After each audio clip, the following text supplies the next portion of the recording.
Buenos días, esta es mi 29ª presentación.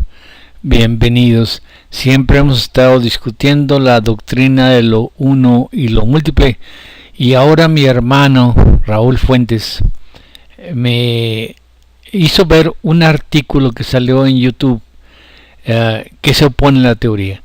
Entonces me permito incluirlo a él en la presentación como abogado del diablo, porque la opinión de él es la opinión del artículo. En la presentación pasada dijimos que íbamos a tratar de acorralar la inteligencia. Este artículo me forza ya directamente a dirigirme a qué es la inteligencia. Él no es como yo, médico, sino que él tiene un doctorado en físico-matemática, y la opinión de él me parece muy importante porque dice que vamos hacia una evolución enorme de la inteligencia, mientras que yo veo que vamos a una catástrofe. Entonces creo que este artículo tiene que tener interés para la gente que nos lee. Mira, él me manda este artículo que se llama ¿Cómo la evolución biológica desarrolló la mente humana? Mente y evolución. Dice: el lenguaje, un factor importante, nada más importante para el conocimiento de la transmisión de los contenidos cognitivos.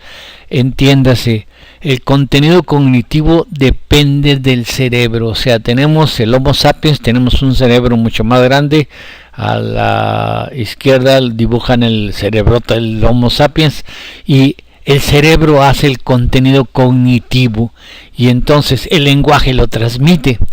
Dice, es una especie de unión comunicativa entre dos computadoras biológicas. ¿Se acuerdan que hemos estado siempre hablando en contra del cerebro como un computador? Pues mi hermano es lo que cree, que es un computador.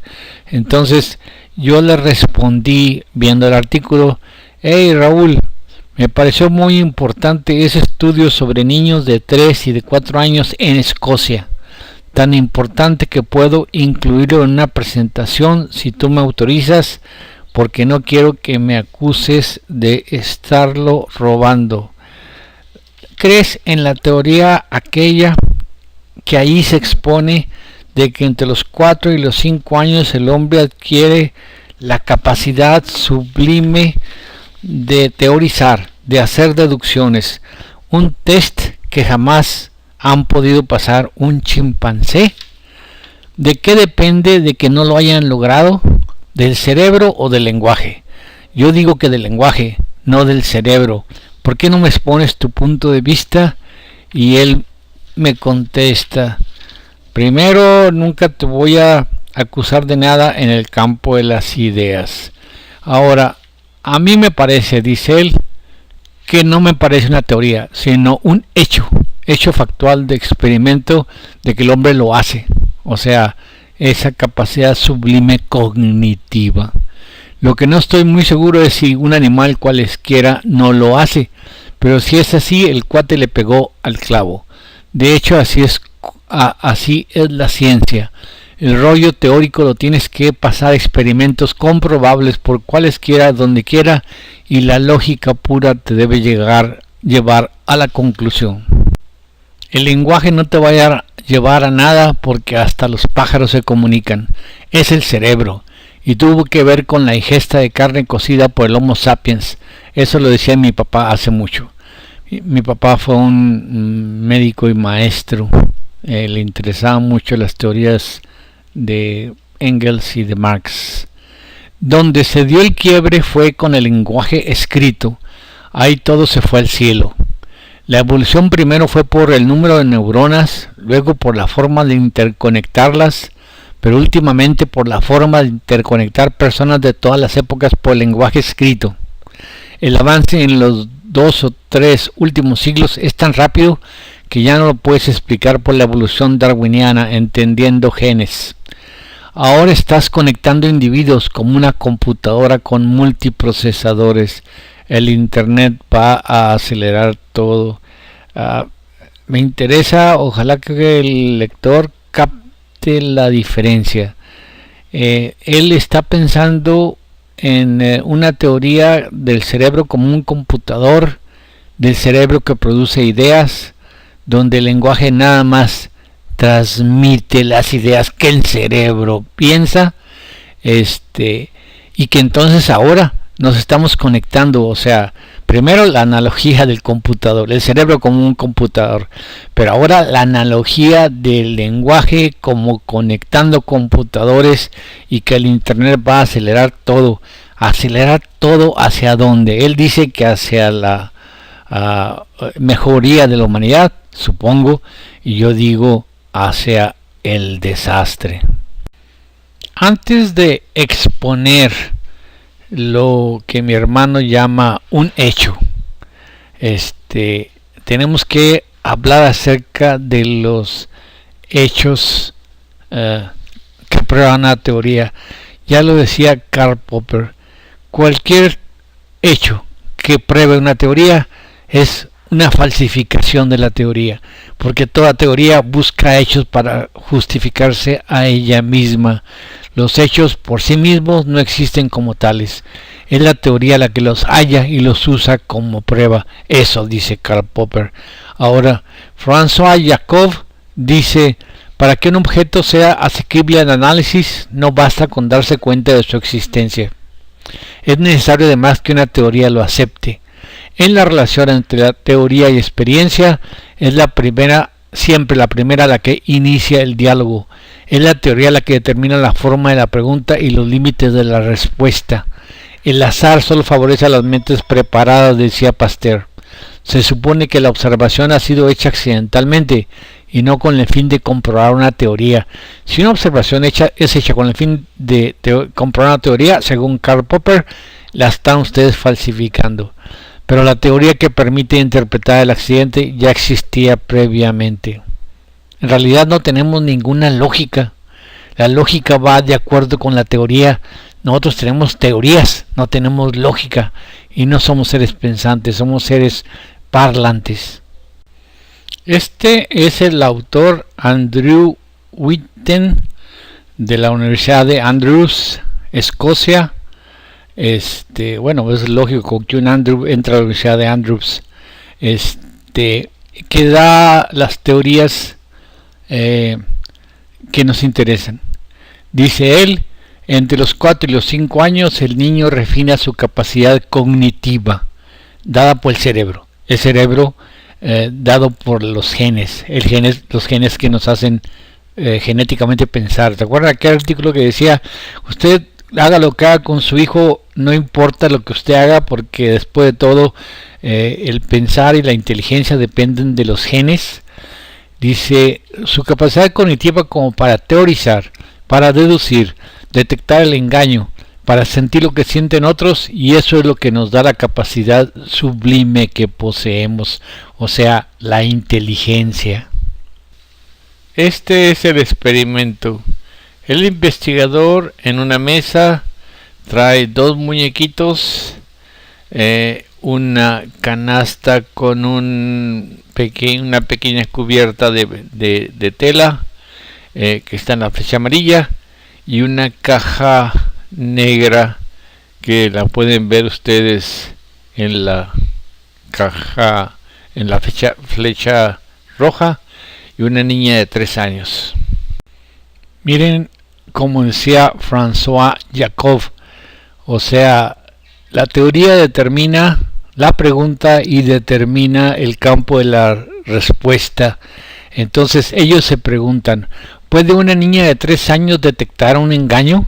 ¿Puede ver una realidad desde el punto de vista de otro? O sea, lo que ellos están viendo es cómo cambia esa cosa sublime que tenemos dentro del cerebro, determinada genéticamente, que se llama inteligencia, según ellos, y dicen que entre los 4 y los 5, esa inteligencia se mejora genéticamente. Entonces, aquí está la prueba. 2 muñequitos. Uno de ellos, el de blusa azul, va a ir a buscar una bolita negra. el investigador le pregunta a la niña que cómo se llama, ya sabe decir su nombre, tiene 3 años, Sally. Entonces le dice, esta muñeca también se llama Sally. Y ahora le da el investigador, es obvio que no dependen de la... Tratan de hacerlo más interactivo con la niña, pero no dependen de que la niña haga todo. Entonces el investigador le da una bola negra a la muñeca que se llama Sally. Y dice, Sally, la muñeca mete su bolita en la canasta y la tapa para ocultarla. Eso también la niña participa en taparla. Ahora sí, la niña tapó, Sally la muñeca, mete la bolita, que es el investigador metiéndola, pero la niña le ayuda y tapó la bolita para que no se vea. Dice el investigador, ya está bien tapada y ya está oculta la bolita. Ahora aquí está un paso muy interesante. El investigador oculta a Sally, la muñeca que ocultó la bolita. Cuando el niño está regido por ideas simples, acuérdense de aquella Bárbara Aerosmith que decía que no podía hacer nada si no lo veía. Lo que veía es lo que pensaba. Todo pensamiento estaba ahí. Y también el animal hace eso, o sea, todos los animales tienen pensamientos sencillos. Lo que ven es lo que piensan. Entonces, el investigador oculta a Sally. Ahora, yo tengo una nietecita de 2 años, bueno, tenía 2 años cuando nos lo dejaron a cargo, y la mamá, para que no llorara, se fue sin que ella se diera cuenta, y mientras nosotros la mantuviéramos ocupada, no lloraba, porque todo iba de acuerdo con nosotros. Pero apenas alguien mencionaba la palabra mamá, entonces ella soltaba el chillido y decía mamá, mamá, mamá, y empezaba el relajo hasta que logramos distraerla. O sea, a los 2 años el niño tiene pensamientos sencillos. Lo que ve es lo que piensa. Ahora el investigador acaba de sacar a Sally de la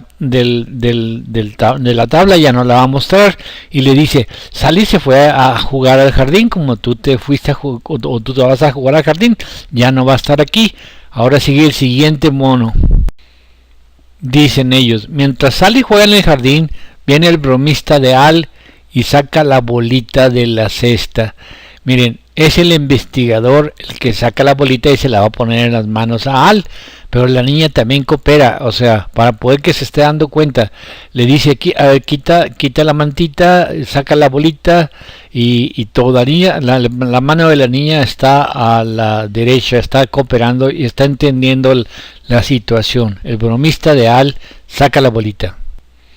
La niña tiene que estar entretenida, porque si no la entretienen ustedes, va a estar llorando porque extraña a su mamá, o pierden ustedes su atención. Entonces ella participa en todo lo que ustedes están haciendo. Miren, ahí tienen a la derecha, la niña va a tapar, después de que el bromista de Al se lleva la bolita que está en sus manos, o más bien en las del investigador, la niña tapa la canastita.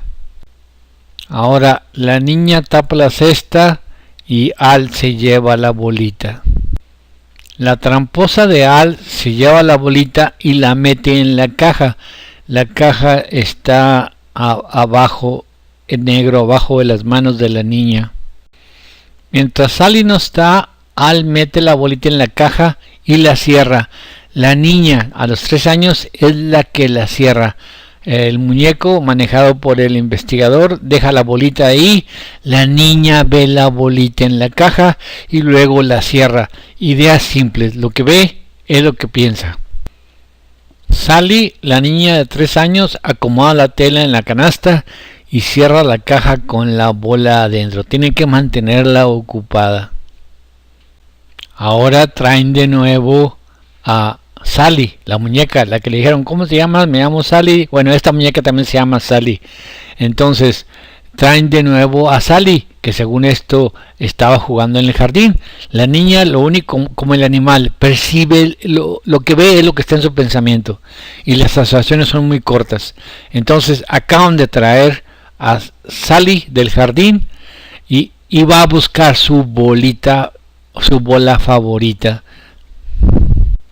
Ahora aquí viene lo interesante. Le preguntan a la niña, ¿dónde va a buscar Sally su bolita? Ella ya puede hablar, tiene 3 años. Y luego, lo único que capta la niña es bolita.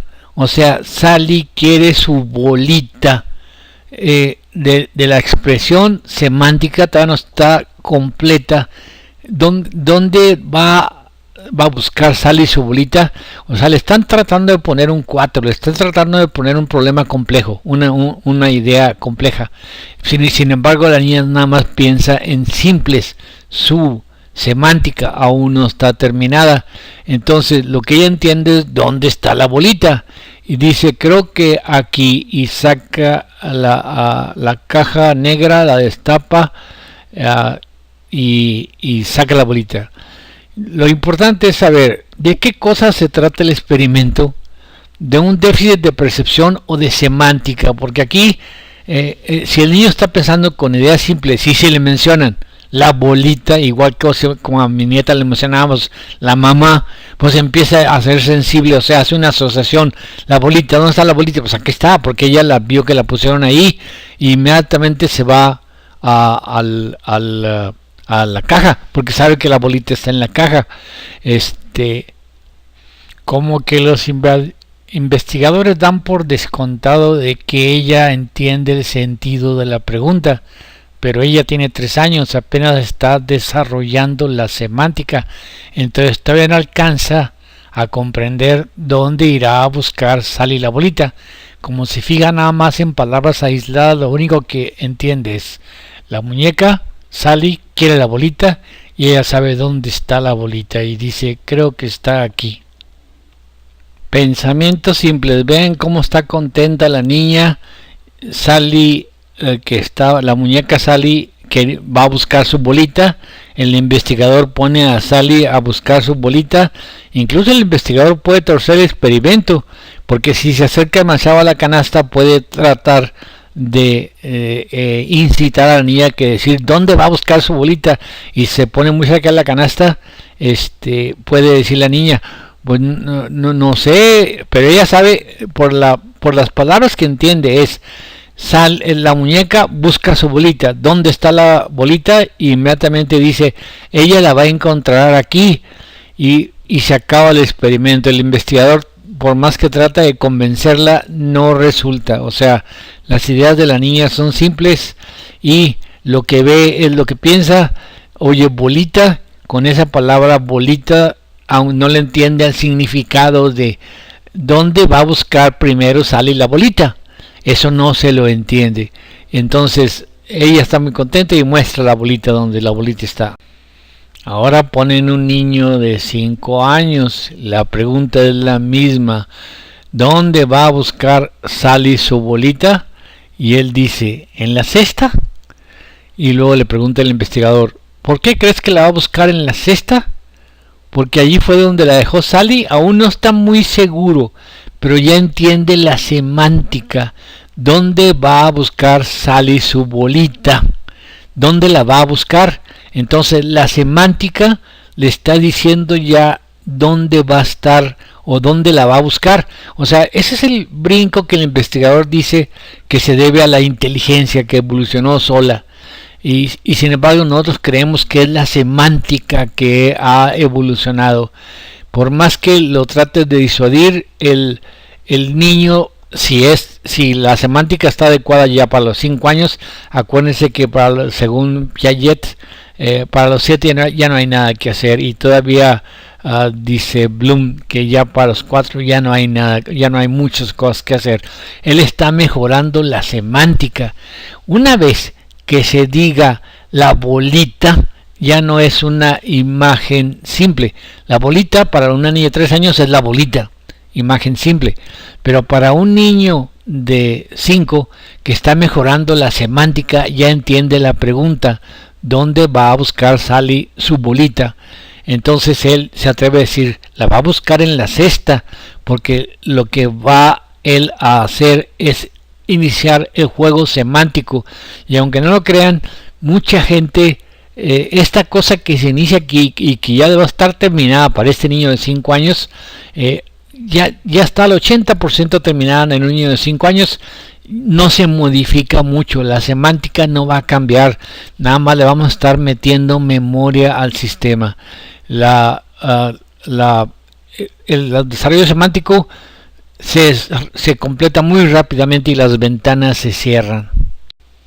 Miren, incluso vean cómo está el niño tratando de traducir el juego de palabras. O sea, está viendo las dos cosas, o sea, está viendo la caja que contiene la bolita, idea simple, porque la bolita es una idea y él sabe dónde está la bolita, él vio que la colocaran, él ayudó a colocarla ahí. Y sin embargo, el juego semántico dice dónde va a buscar Sally su bolita. Entonces, el niño está descifrando el juego semántico y va a decir en la canasta. Incluso el experimentador insiste. Dejemos que Sally busque y vea que ya no está ahí. ¿Y por qué no está ahí? Y ya termina el juego semántico. Incluso el niño es el que le quita el investigador le quita la tapita. El niño está indicando todavía la canasta y todavía estaba indeciso de cómo estaba el juego semántico y ya responde. ¿Y por qué no está ahí? Y ya el niño responde, porque la sacó Al. Así que la conclusión es obvia para este investigador y es una prueba aparentemente de la teoría de que la cosa reside en el cerebro. No veo cómo una diferencia entre una respuesta a un test entre 3 y los 5 años pruebe de que eso tiene que haber sido por maduración del cerebro. O sea, no veo cómo una cosa que se ve a los 5 años pueda definitivamente probar que las cosas se dan en el cerebro. Pero en fin, la conclusión de este autor es algo ha cambiado en el cerebro de los 3 a los 5 años. Ya para los 5 años, de los 4, pero ya para los 5 años ya es definitivo. Algo ha cambiado en el cerebro donde el niño ya es capaz de meterse en la mente del otro, de ver una situación desde la perspectiva del otro. O sea, el niño ya es un adulto, ya se da cuenta del truco y de repente, pácatelas de ser un niño nomás reducido a ideas simples, ya es un genio. Y dice, un niño de 3 años es incapaz de atribuir actos a otros, pero a los 5 años el cerebro ha desarrollado la capacidad de entrar en la mente de otra persona, de teorizar, deducir, imaginar, de detectar el engaño. Ahora vámonos sobre lo que ya hemos discutido en todas las demás diapositivas. En el Teetetes dice Sócrates, ¿entiendes tú por pensar lo mismo que yo? Y Teetetes, muy listo, le responde, ¿qué entiendes tú por pensar? No se meten líos.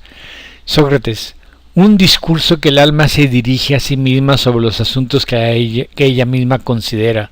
En mi concepto, pensar es hablar, pero pensar solamente sin hablarlo es un discurso pronunciado no a otro ni de viva voz, sino en silencio y con nosotros mismos, y nos hablamos de lo que sabemos, ya que no es posible hablarnos de aquello de lo que no sabemos. Pensar es solo recordar. Sócrates le da un golpe terrible a la cosa de la divinidad dentro del cerebro, de que el cerebro es un aparato increíble que de repente piensa. En realidad le hemos hecho mucho caso a la tecnología y creemos que de repente entre los animales y nosotros hay una diferencia fundamental. Y sin embargo no. Lo único que hay es una memoria organizada por el habla, una memoria que también tiene el animal en sumo grado, es absoluta, pero ellos no tienen habla, entonces no pueden organizarla para una discusión. En el Menón dice Menón, Te limitarás, Sócrates, a decirme que nosotros nada aprendemos y que lo que se llama aprender no es otra cosa que recordar. ¿Podrías enseñarme cómo eso ocurre? Sócrates dice, es muy astuto, Menón. En el acto mismo en que sostengo que no se aprende nada, o sea, no hay ninguna actividad cognitiva y que uno no hace nada más que acordarse, me pregunta si te puedo enseñar algo. Si lo hiciera me contradeciría. Tú mismo debes analizar la cuestión y llegar a la verdad. Pensar es nada más recordar, y si no tenemos recuerdos sobre algo, no tenemos ningún pensamiento sobre nada. Cuando revisamos el caso en la presentación pasada de Barbara Arrowsmith, dijimos del cerebro asimétrico, que ella no era un cerebro asimétrico, que esa era una teoría de los locacionistas, un cerebro con partes hinchadas y partes atrofiadas. No, Barbara Arrowsmith era una autista. Entonces, ya desde esta revista de mayo de 2002 de selecciones se habla del mismo juego que nos presentó el video. O sea, la niña Sally, incluso se llama Sally en la revista, que le pregunta o que tiene que descubrir en dónde va a buscar Sally la canica. Aquí ya lo mencionan. Y también se da a niños autistas. Recuerden a Barbara Arrowsmith. O sea, lo que veía es lo que pensaba. No podía hablar, no podía elaborar pensamientos. Si salía, se perdía. ¿Por qué? Porque no podía mantener la coherencia del lenguaje. O sea, no podía hablar. Tuvo que aprender muy difícilmente a hablar y entonces a dirigir, a enfocar el pensamiento.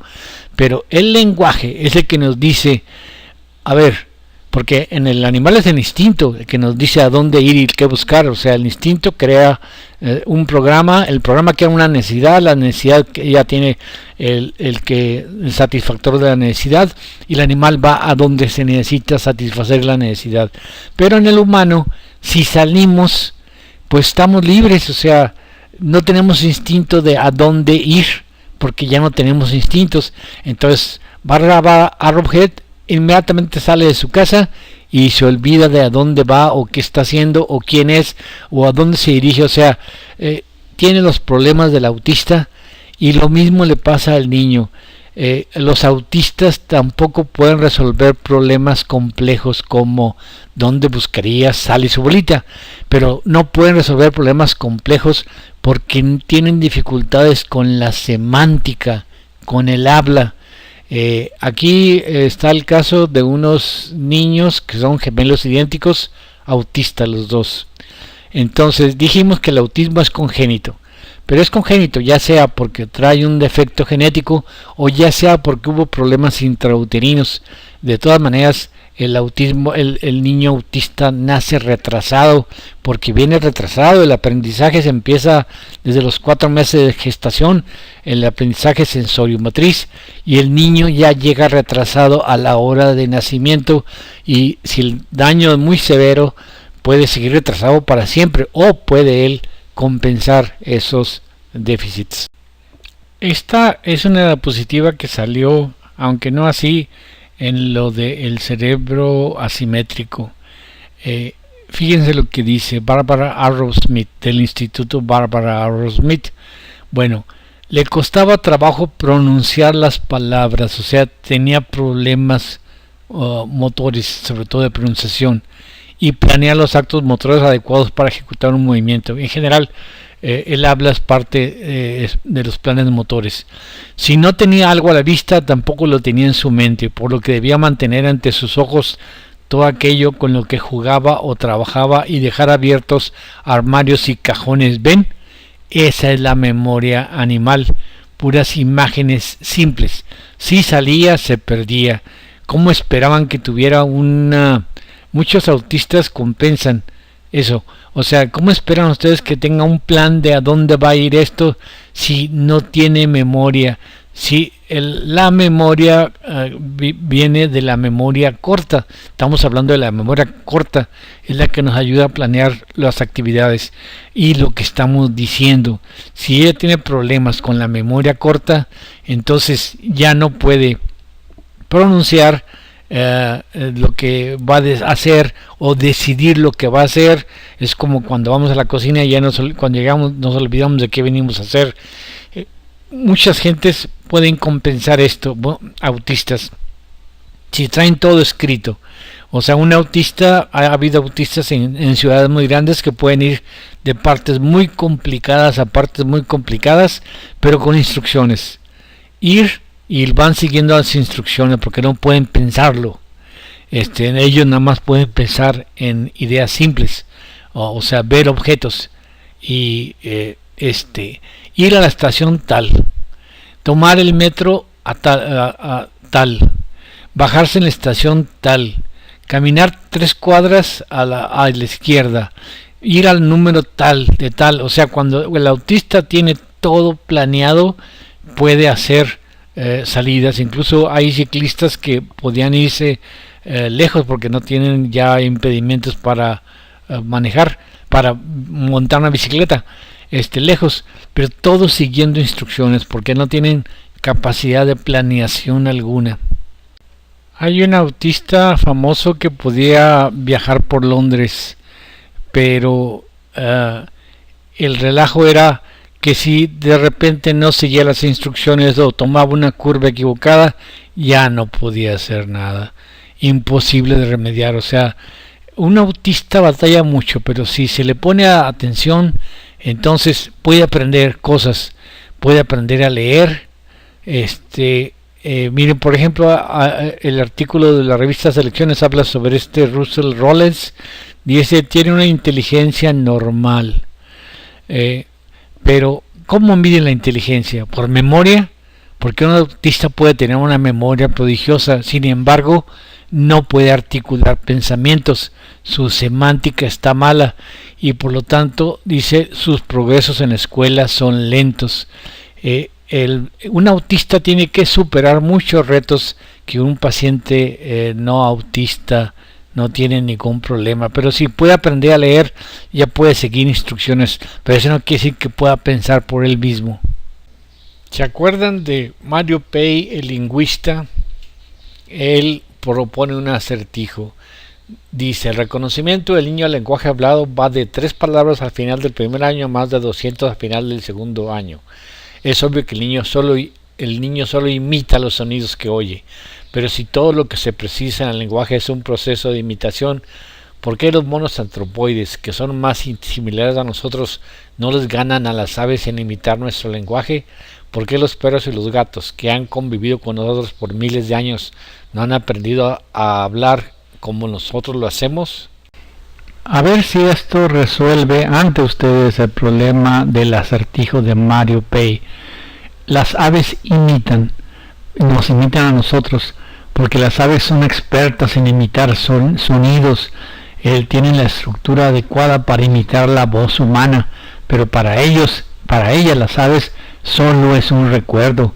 Los mirlos, el sensontle imita, porque dentro de su categoría están listos para imitar, donde el cortejo imitan muchas cosas y el cortejo sirve para seleccionar a los mejores imitadores de sonidos más bonitos. En cambio, el mismo proceso está en la niña. A la izquierda tenemos una niña. La niña imita, por supuesto, pero las aves no tienen lenguaje, entonces no pueden asociar un concepto a otro concepto oído antes. La niña sí, la niña va a tener una educación. Entonces, sobre un proceso básico que es la memoria absoluta, la niña va a meter la educación, el lenguaje va a meter la educación. Un mismo concepto va a ser cambiado varias veces, refinado, hasta que se dé un concepto distinto al que empezó. La niña tiene la capacidad de tener una educación debido al lenguaje, y esa educación puede estar cambie los conceptos hasta hacerlos abstractos, cosa que el perico nunca va a poder hacer. ¿Se acuerdan de esta diapositiva? La hemos estado mostrando desde la presentación número 3. Es el mecanismo de pensar según Darwin, que es idéntico prácticamente a la doctrina de las ideas de Locke, aunque Darwin y Locke no se basaron el uno en el otro. Darwin tuvo la mala suerte de estudiar muy cerquitita donde estuvieron los platónicos de Cambridge, y sin embargo jamás conoció las teorías de Locke sobre la herencia del hábito o sobre el instinto y el hábito heredado. Entonces, si hubiera hecho eso, hubiera tenido un mecanismo para su teoría de la herencia del hábito. Pero de todas maneras, aquí se puede ver fácil lo del perico. Vean lo que dice: pensamientos simples no causan fatiga, igual que Locke. Pensamientos simples no causan fatiga. ¿Por qué? Porque son representaciones del arquetipo en la ósea. O sea, es el satisfactor recubriendo el arquetipo.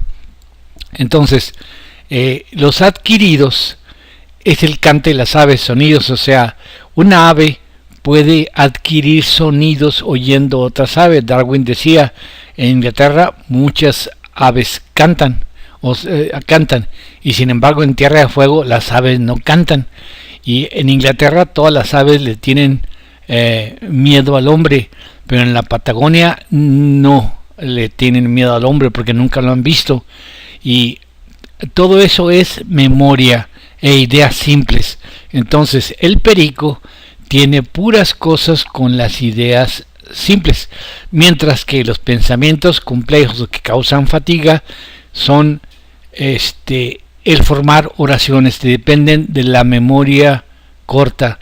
La memoria corta es la que fabrica la oración completa, la que entiende el diálogo. Por ejemplo, un diálogo platónico que tiene que entenderse desde el principio hasta el final y tiene que conservarse todo el tiempo las proposiciones iniciales. Entonces las construcciones semánticas son muy complicadas, tanto de hablarlas como de escucharlas, y causan fatiga.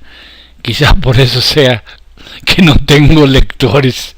No, pues nomás imagínense, con Madonna del otro lado cantando y yo hable y hable y hable y hable, la gente se va con Madonna. Dice Pei: la historia del lenguaje es la historia de la civilización. Si ésta avanza, el lenguaje avanza, y viceversa. Ambos se reflejan el uno en el otro y ambos evolucionan a la par. Si uno del par no evoluciona, el otro tampoco lo hace. Eso es fácil de verlo en las sociedades. Las sociedades más adelantadas tienen un lenguaje más complicado.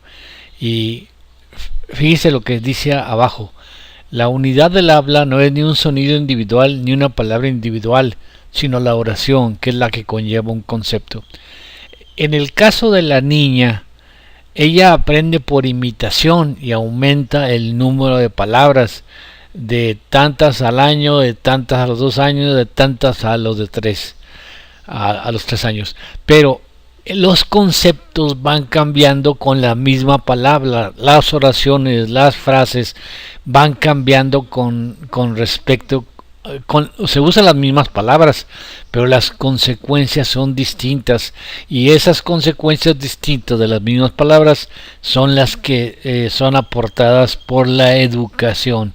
El loro puede imitar, sí, pero sonidos individuales, mientras que y la niña también puede imitar palabras individuales o sonidos que empiezan a parecerse a una palabra, imitación, pero al rato son los conceptos y el mecanismo básico por lo cual se graban tanto conceptos como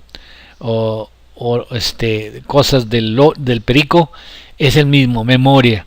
Pero la memoria en el caso del perico no evoluciona, nada más puede imitar sonidos individuales o palabras individuales, mientras que la niña, mediante la educación, va a completar los conceptos, a elevar los conceptos.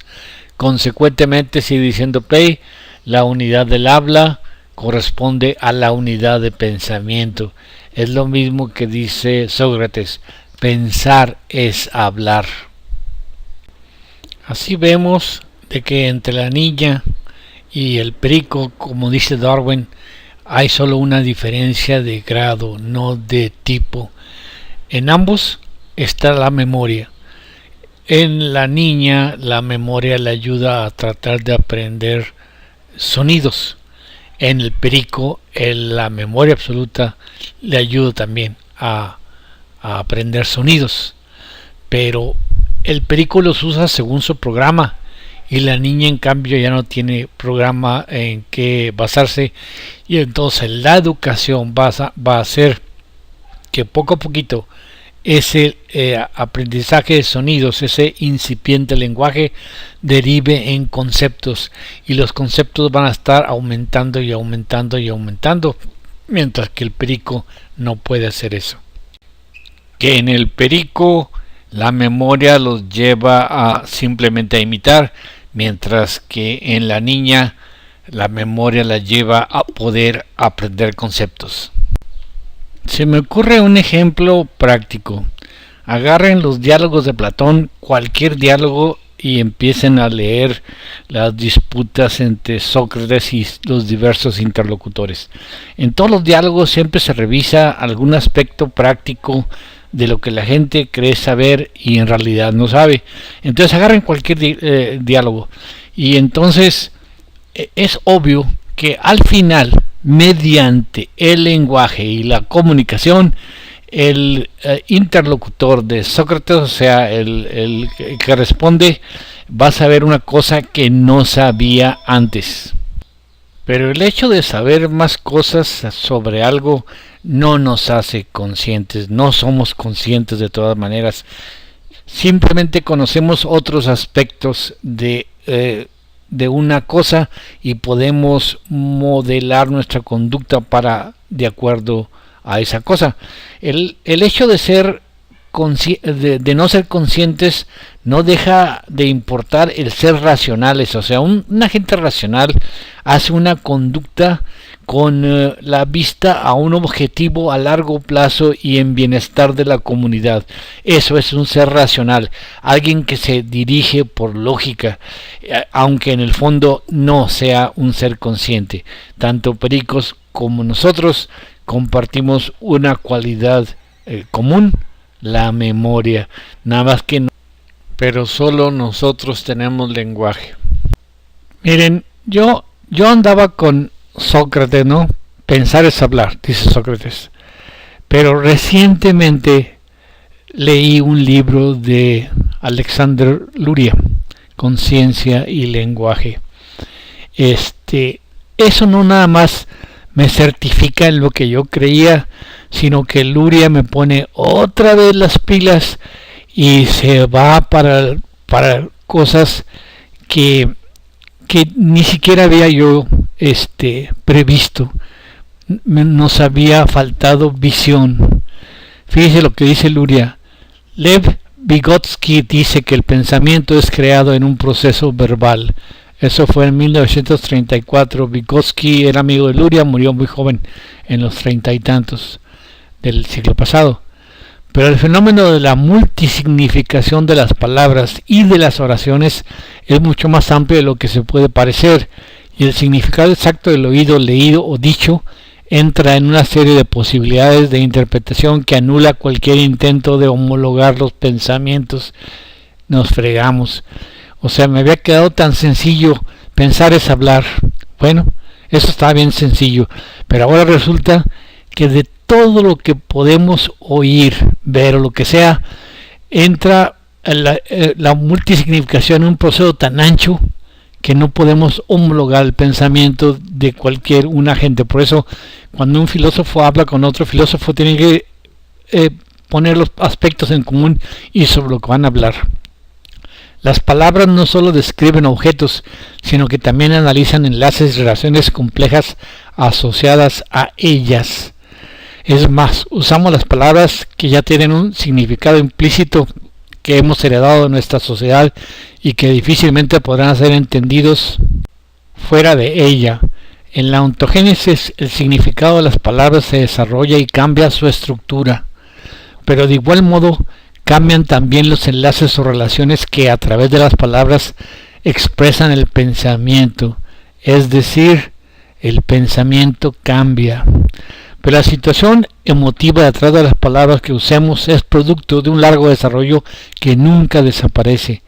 Hay asociaciones y significados que pasan desapercibidos, pero que siguen actuando. Nuestro pensamiento cambia su estructura semántica, pero aún conserva estrechos lazos con las situaciones descriptivas pasadas. La conciencia adquiere un carácter lógico, verbal, abstracto. ¿Se acuerdan del profesor P de música, el que vio Oliver Sacks? Las palabras son un esquema lógico, verbal, abstracto. Pero sigue diciendo Luria, pero que aún conserva los enlaces y asociaciones características de todos los estados previos. Aquí nos está metiendo Luria en un problema. Si cada vez que hablamos están presentes todos los estados mentales previos, ¿cómo cabe eso en el esquema del computador, que lo único que tiene son conexiones? ¿Cómo cabe meter a todo lo que implicamos cuando decimos, o sea, todo lo que recordamos cuando hablamos? Sigue diciendo Luria, los guarda en forma encubierta, ocultos, incluso para la conciencia misma. Creo entonces que Luria aquí, como lo hace varias veces en sus libros, tiene que atenerse a la tesis marxista-leninista, y luego después, cuando ya se da cuenta que ya nadie lo está siguiendo, lanza sus golpazos para seguir otra vez con su tesis marxista-leninista, porque aquí el título no pudo ocultarlo. O sea, el título del libro es Conciencia y Lenguaje. Entonces, implícitamente está aceptando que la conciencia existe. Ahora va a revisar cuál es la relación entre la conciencia y el lenguaje. Pero aquí nos está diciendo que la conciencia no existe, porque el lenguaje se acuerda, cuando expresamos lo que estamos diciendo, se acuerda de todo lo que hay en la vida. Todo se arrastra. Así que hay una gran dificultad para aislar e interpretar el sentido de las palabras, y peor aún de las oraciones dentro de las construcciones verbales. Esto nos mete en un lío, porque Rafe Scherer ya había dicho que todo el pasado es presente, y que la construcción verbal arrastra consigo todo lo que recordamos en el pasado, pero de eso la conciencia no va a saber nada. Dice Luria, el niño no parece poseer un lenguaje interno. A medida que lo va adquiriendo, surge la acción voluntaria compleja basada en el propio lenguaje que se ha interiorizado. O sea, nosotros no tenemos ningún problema. Pensar es hablar, pura habla, no hay conciencia. Así que el lenguaje es lo que produce el pensar, tanto interno como externo, pero eso no quiere decir que ese pensar sea consciente. O sea, fíjense lo que está diciendo Luria, el lenguaje produce el pensar, tal como decía Sócrates, pensar es hablar, pero eso no quiere decir que el pensar sea consciente. O sea, la conciencia no existe, es una invitada, es una creación, una entelequia inventada por el ser humano. ¿Por qué la conciencia no existe? Por la multisignificación de las palabras y el arrastre que estamos haciendo de todo nuestro pasado. Realmente no somos conscientes de lo que decimos, nada más repetimos como perico, porque a veces decimos cosas que es el inconsciente, de las que no somos conscientes, pero la decimos con la significación que ya se nos brinca, pero que está siempre presente ahí. Todo es inconsciente. Así que nunca dejamos de sorprendernos con Luria. Compro libros de él que son una pifia, porque no dice nada, que seguramente se los escribieron ayudantes que usan su título, como Isaac Asimov usaba el título, su nombre, para darle cabida a un montón de trabajadores que escribían bajo su nombre, y de repente aparece un libro y en unas cuantas palabras bien metidas dentro del libro, ocultas para que nadie se dé cuenta de ellas, sopas, nos cambia todo. Así concluye, al final de cuentas, el lenguaje interno es el mecanismo de las acciones mentales complejas, el lenguaje. Así se explica el que la sordera temprana conduzca a un profundo retraso mental, mientras que la tardía no provoca cambios mentales apreciables. Ya hemos citado el caso de Helen Keller. Ella era una idiota cuando a los 7 años fue tratada ya por una profesora que le enseñó el lenguaje. Entonces, de ser una idiota, un animal ingobernable que le tumbó un diente a la maestra, a Anne Sullivan, a puros golpes y a comer y romper, y de ser una perfecta idiota, porque había perdido la vista y el oído a los 2 años, todavía aprendió un lenguaje, aprendió a ser una literata, claro que traducida por Anne Sullivan y a través de su lenguaje dactilológico. Pero si leemos los libros de Helen Keller, nos daremos cuenta de cuánto avanzó su mente, nada más por el simple hecho de tener un lenguaje. De allí fue donde lo sacó, de la imbecilidad fue donde lo sacó Anne Sullivan a su alumna Helen Keller, y Luria da una explicación perfectamente con eso. Nos habíamos quedado muy cortos, o sea, nos quedamos con Sócrates, pensar es hablar, y después, por supuesto, mencionamos a Rafe Scherer, de que todo el pasado está accesible al sujeto y que hay estratos de la memoria que siempre son accesibles, y que también, dice Rafe Scherer, el modo de hablar es un compromiso entre la situación presente y la pasada, porque todo el pasado está presente, pero como que no habíamos captado la idea bien de cómo se reflejaría eso en el lenguaje. Ahora Luria nos pone en el sitio correcto, en el camino correcto. Hay una historia ontogénica del lenguaje. El lenguaje se aprende y después el lenguaje va cambiando su semántica, pero sin embargo los significados pasados atribuidos a ciertas palabras continúan todavía su fuerza, están todavía pegados a ellas, y aunque la construcción semántica se complique, eso no indica que se pierdan todos los significados, y en ocasiones los significados son tan complicados que no es posible, como dice Luria, homologar las expresiones de una gente entre otra. El caso más clásico que podemos ver eso es en esta escena de Two and a Half Men.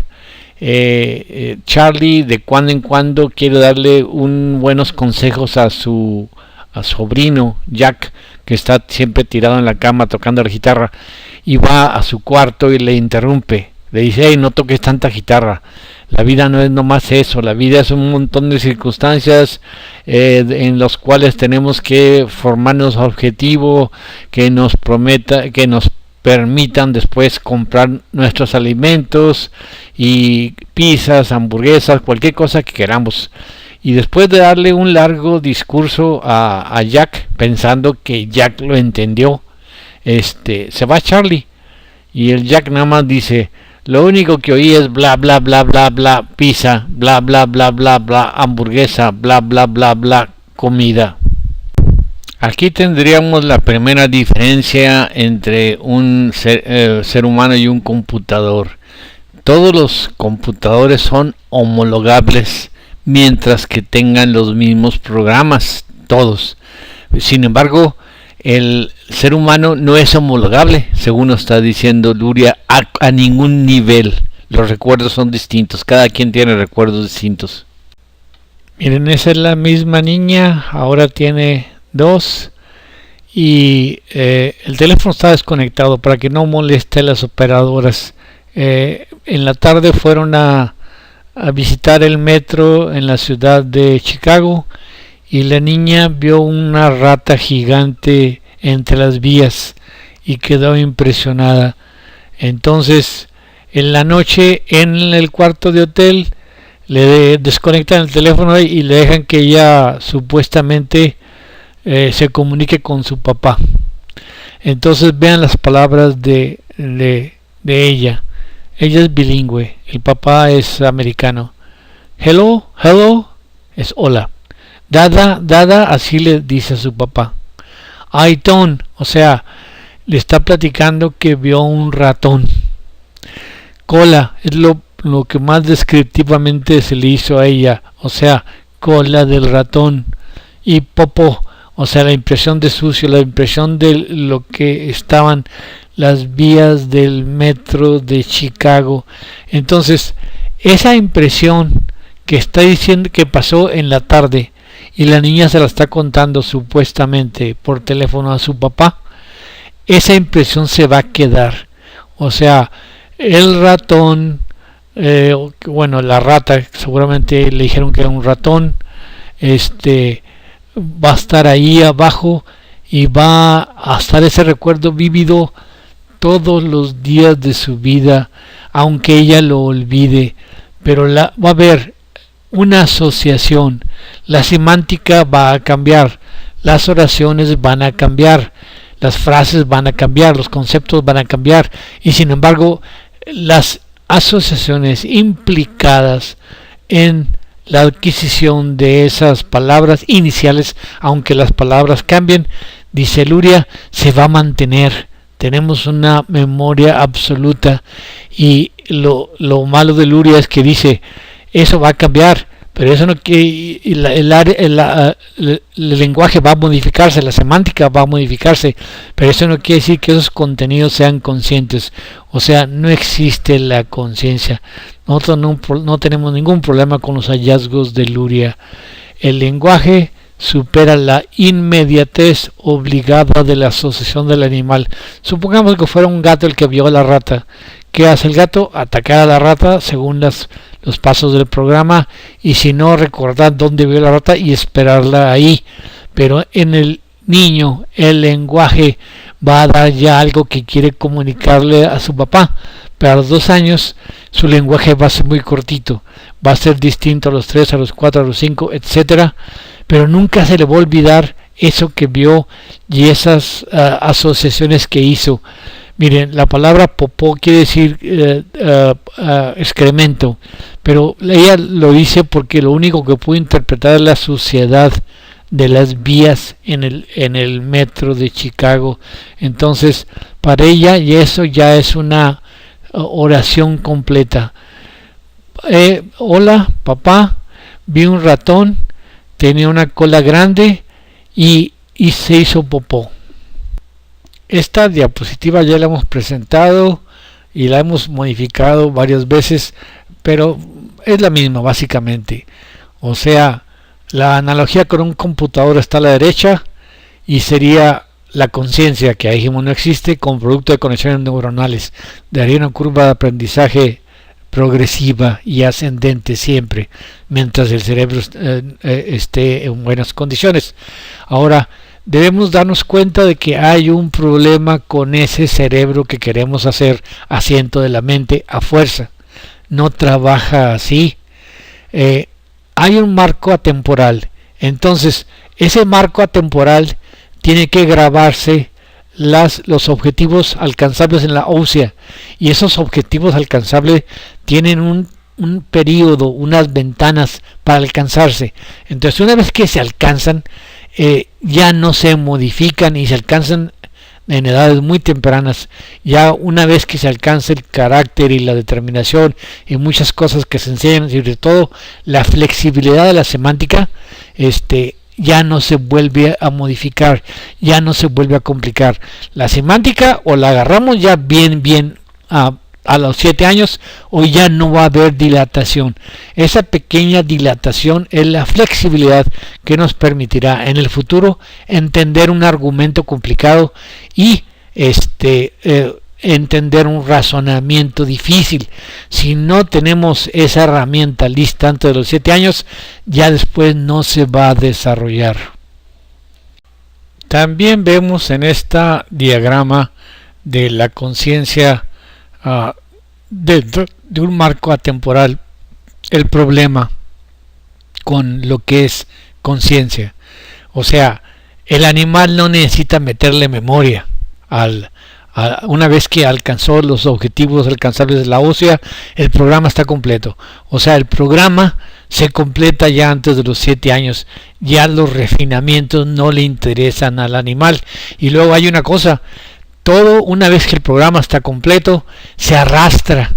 Entonces, el arrastre impide que se haga un nuevo avance, porque el arrastre nos sitúa en lo que éramos antes, y eso que éramos antes y todos los significados, como dice Luria, previamente aprendidos, se arrastran hasta el presente, de tal manera que nunca somos conscientes de lo que le decimos, sino simplemente lo que decimos son proyecciones de todo el arrastre que llevamos con nosotros. Hay una frasecita que dice: todo aquello que podamos soñar, podemos lograrlo. Pues precisamente en los sueños, cada vez que dormimos, se muestra nuestra verdadera edad emocional. Nos quedamos siendo niños. Esta gráfica ya la he presentado. Sería el esquema de una curva de aprendizaje según las trazas neuronales, en donde a medida que se hagan más sinapsis, el cerebro progresivamente aumenta su aprendizaje, pero no ocurre así. La curva real es esta, porque al animal para nada le interesa ir a la escuela o ir a la secundaria o ir a profesional. Todo eso es memoria innecesaria para el animal. Solo el hombre le mete más memoria a lo que es indeleble, cuando que eso lo hace más automático. Decía el pediatra Benjamin Bloom: a los 4 años la evolución semántica de las palabras ya está al 60% de lo que jamás va a estar. A los 13 años ya está casi completa. No se puede esperar ninguna mejora significativa a partir de esa edad hasta los 80 años. Esta es una diapositiva de Jean Piaget, ya la habíamos presentado. Fíjense lo que dice Jean Piaget: de los 0 a los 2 años, desarrollo sensomotriz. En esto me permito corregirlo.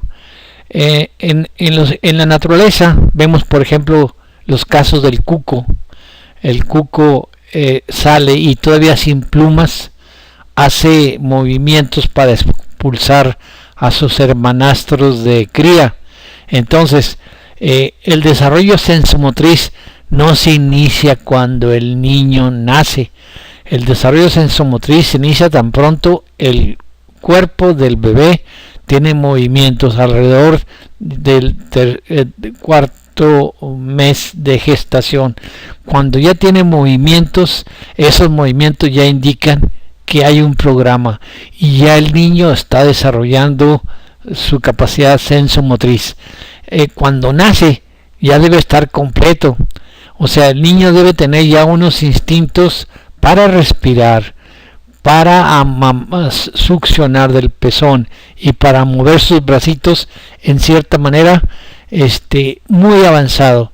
Un autista es una gente que tiene un problema en todas las etapas. Aprende a caminar más tarde, no se relaciona, no percibe bien las cosas. Hay cosas que las percibe muy aumentadas, otras muy disminuidas. Es muy sensible a los sonidos. Por ejemplo, le molesta que la gente respire cuando está demasiado. No puede ver una cara, porque la cara sí trae mucha información y esa información no la puede agarrar. Tiene que avanzar a su manera, a su grado. Pero hay autistas que han llegado a escribir libros y a parecer normales. Entonces, el autismo serio es el caso de Bárbara, nada más que en esta aprovechó ella su memoria para suplir su autismo, su memoria para adquirir gramática, su memoria para adquirir lógica, barajeando situaciones. Nomás imagínense qué ineficiente es aprender a leer un reloj, no recordando una imagen de reloj a cada minuto para poder decir está a tal hora, por lo tanto son tal horas. Qué manera tan ineficiente. Si esa manera tan ineficiente de leer el reloj se pone ahora a su gramática, entonces la gramática también debe ser ineficiente.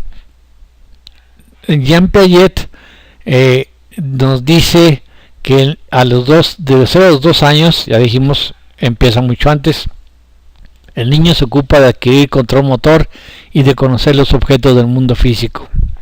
Bueno, sí los objetos del mundo físico, aunque de bebé, aún dentro del útero de feto, ya puede escuchar la voz de la madre y cosas que le dicen, y escuche el latido cardíaco de la madre. De los 2 a los 7 años adquiere habilidades verbales y recuerda los objetos que ya puede nombrar. Se está desarrollando el lenguaje, la semántica. De los 7 a los 12 maneja conceptos abstractos y establece relaciones. Ahí es donde me interesa. ¿Qué pasa a los 7 años? Porque se hace una cosa increíble a los 7.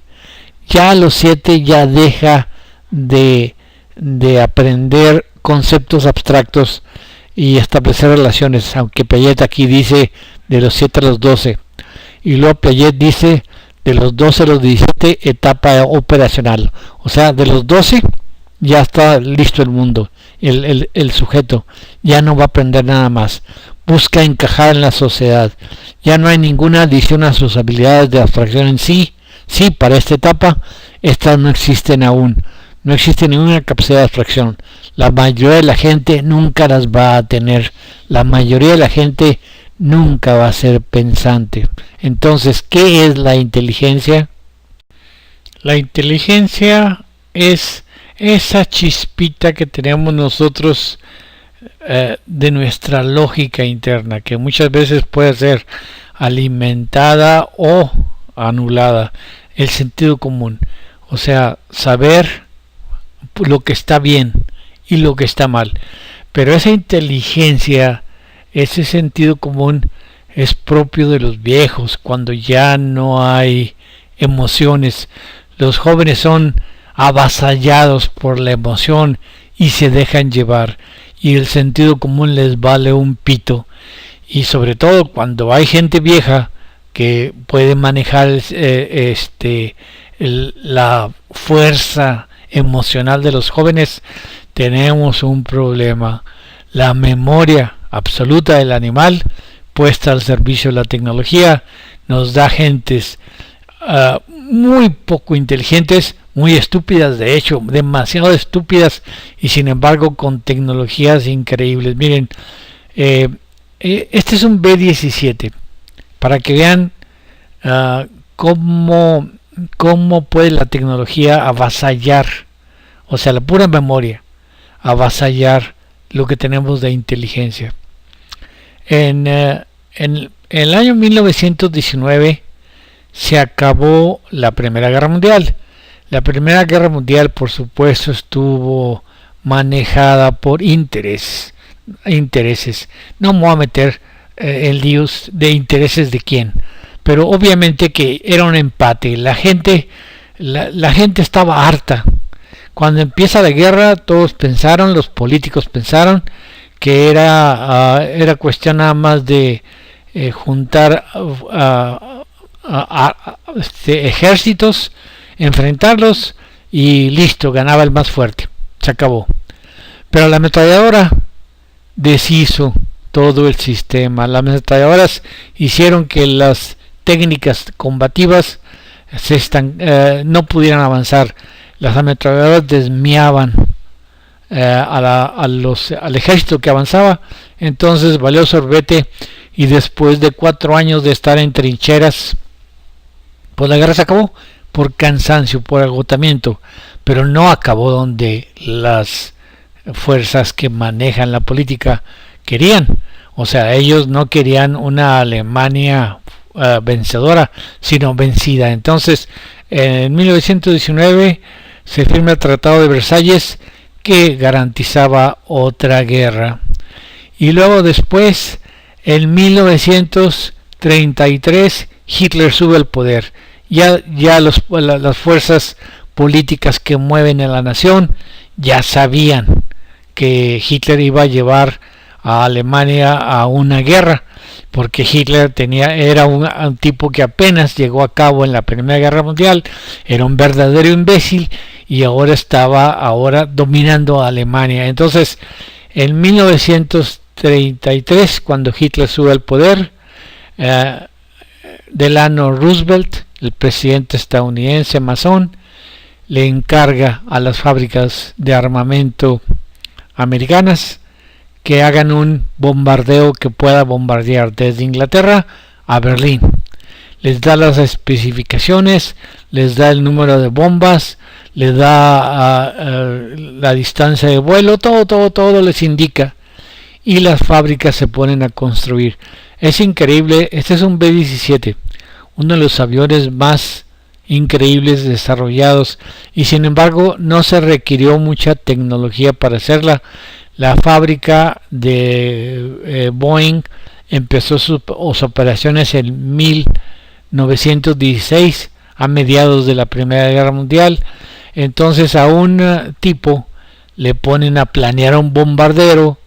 Él no tiene que planear los motores, otra gente planea los motores, él nomás diseña dónde va qué, dónde va acá, el fuselaje, el peso, o sea, se atiene a las especificaciones y el gobierno le da dinero. El gobierno de un país que tiene materiales de sobra. En ese momento, Hitler y su futura guerra están perdidos, porque ya desde 1933, cuando Hitler entra al poder, ya hay una potencia que sabe que la próxima guerra la van a ganar los aviones, no los submarinos, no los acorazados, no los tanques, sino los aviones. Y de los aviones, los que van a totalmente a hacer pedazos al enemigo son los bombarderos. Entonces, en el 33, con apenas 17 años de experiencia, la Boeing se encarga de diseñar un superbombardero, y el dinero es ilimitado. O sea, el gobierno le ofrece comprarle miles de bombarderos si los fabrica. Todas las empresas americanas sacan parte de la ganancia. Al final de cuentas sale la B-17 y todas las empresas fabrican, porque la Boeing no se da abasto, partes de la B-17 y luego las unen entre sí. O sea, cuando la B-17 aparece en los cielos de Europa, los alemanes saben, bueno, los más inteligentes que Hitler, por supuesto, Hitler era un verdadero imbécil, que la guerra está perdida. O sea, un bombardero así necesita años para prepararse, años para diseñar la producción y mucho material de aluminio que no tenían los alemanes y que ya para entonces ya no podrán tener jamás. O sea, la guerra estaba perdida desde 1933. Miren este nombrecito. Esta B-17 se llama Aluminium Overcast. La palabra overcast quiere decir, es parte de la jerga meteorológica. Es cuando el cielo está nublado. Así que ustedes pueden traducir la cosa Aluminium Overcast como pronóstico meteorológico, cielo cubierto por aluminios. Se hicieron 12.000 B-17. Nada más piensen, cuando estos monstruos aparecieron en Europa, qué oportunidad le cabía a Alemania.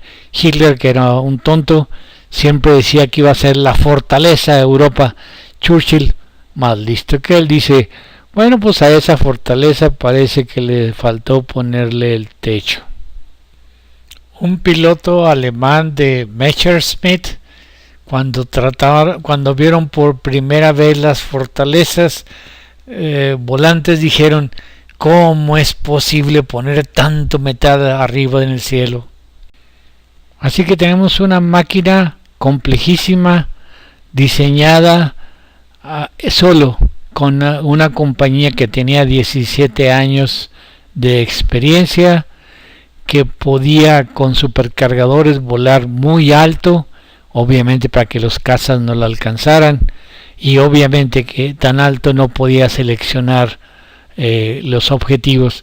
Entonces una máquina diseñada para hacer trizas el país sin importar las pérdidas de niños y mujeres, pero ya cuando se aparece, pues ya nada más es cuestión de tiempo hasta que estas máquinas pongan a Alemania totalmente llena de hoyos. Sin embargo, ¿es esa inteligencia? No, los que la volaban eran gente chica de 18 años y ni siquiera sabían nada de política, simplemente las volaban con el espíritu de camaradería, de ser parte de una tripulación y hacer lo que les dijeran. Miren, esta es la doctrina y las ideas de lo que le hemos estado mostrando desde la tercera presentación. Ahora solo quiero enfatizar el hecho de que las ideas complejas dependen del lenguaje y que solamente cierta cantidad de gente que tuvo su lenguaje a disposición, o sea, cuando fue instruida de niños a los 7 años, que tuvo una buena instrucción del lenguaje, es la única capaz de alcanzar ideas complejas, y que, dice Jean Piaget, la mayoría de la gente nunca va a tener la capacidad de elaborar ideas abstractas. Pero sin embargo, aquí viene el problema. La mayoría de la gente no va a tener ninguna capacidad de elaborar ideas complejas, pero sin embargo la memoria está a disposición de toda la gente. O sea, y las ideas simples, pasivas, que no provocan fatiga, son memoria. Entonces, con pura memoria, una compañía que se inicia en 1916, la Boeing, ya para 1933, cuando Hitler sube al poder y le dan la comisión de diseñar un bombardero, ya puede hacer un bombardero. O sea, después de todo, la memoria y la organización. Unos van a hacer los motores, otros van a hacer el fuselaje, otros van a hacer esto, otros van a hacer otro. El trabajo se divide. El gobierno tiene capacidad de dividir el trabajo, de encargarle a diversas compañías las diversas partes del aparato, hasta que se hace un aparato complejísimo después de 17 años de que la compañía nada más hacía biplanos muy lentos para la Primera Guerra Mundial. Y sin embargo, la memoria permite la tecnología y desarrollos tecnológicos que no van a ser para nada inteligentes y que sin embargo van a ser decisivos y apantalladores para los jóvenes que van a usar esa tecnología. Aquí, al mismo esquema, a todas las ideas simples, vemos que dependen de la memoria. O sea, pura memoria no significa inteligencia para nada, mientras que las ideas complejas sí dependen de la semántica, y la semántica se aprende antes de los 7 años. Sin esa herramienta, ustedes, aunque metan a Aristóteles a la academia, Aristóteles no va a poder dominar las finezas abstractas del pensamiento griego académico, y aunque metan a Newton a Cambridge, Newton no va a poder entender a Locke, que era contemporáneo y es más, era admirador de Newton. Ahora, al mismo diagrama le vamos a poner las cosas como las hemos estado explicando. La semántica, o sea, las herramientas del pensar abstracto, se desarrollan rápido. Ya para los 7 años todas las ventanas están cubiertas, porque después de todo las ventanas tienen que cubrirse rápido con objetivos alcanzables en la ósea, y el animal tiene que desarrollarse muy rápido. Sin embargo, la memoria va siendo agregada y agregada, pero la memoria equivale a las ideas simples, mientras que la semántica es la capacidad de ideas complejas. Entonces, vemos que a partir de primaria, secundaria, bachillerato, universidad, todo lo que le agregamos al hombre son ideas simples y memoria, mientras que ya no le podemos agregar ideas complejas. Miren la conclusión que está puesta a la derecha. Dice: el lenguaje no es un subproducto de la inteligencia. El lenguaje es la inteligencia misma. Ahora tenemos un problema.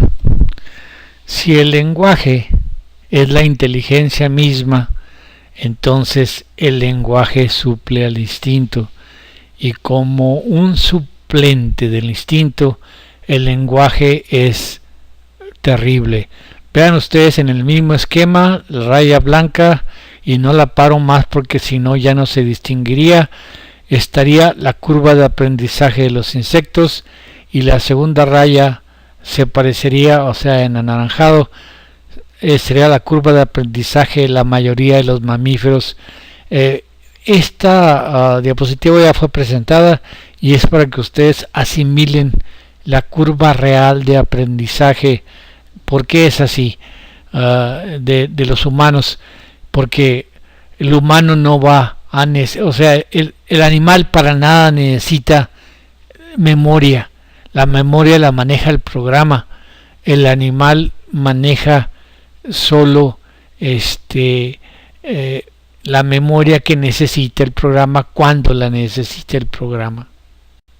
Aquí tenemos un avestruz. Generalmente el macho es el que cuida los huevos.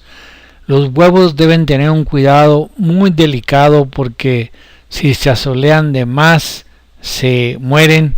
Si se asolean más de un lado que de otro, mueren o provocan defectos fetales. Entonces el avestruz macho está dándole siempre sombra, protegiéndolos, volteándolos. Sin embargo, el cuidado de los huevos es instintivo, no requiere ningún aprendizaje y es perfecto. El instinto no es como piensan los mutacionistas, mutaciones accidentales.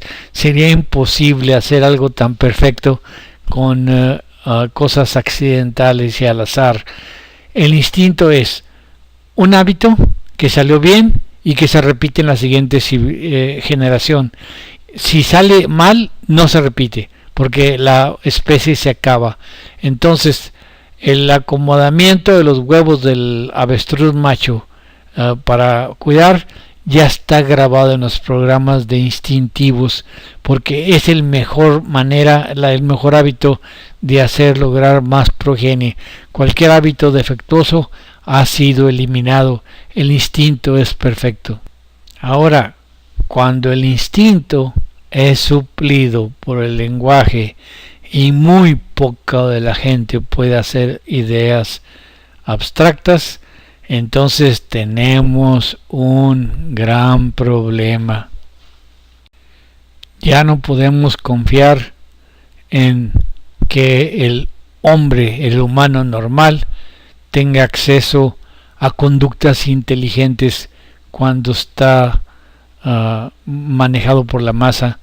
Dice Baruch Spinoza en un libro Tratado Teológico Político: todo hombre, mujer y niño pueden ser obligados a obedecer, pero no a ser sabios.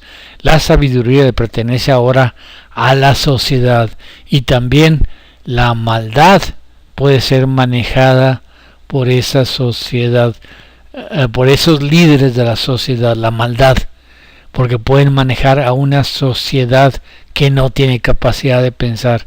Miren, a la 1677, antes de que lo que publicara, ya hay un tratado de la reforma de la el entendimiento humano.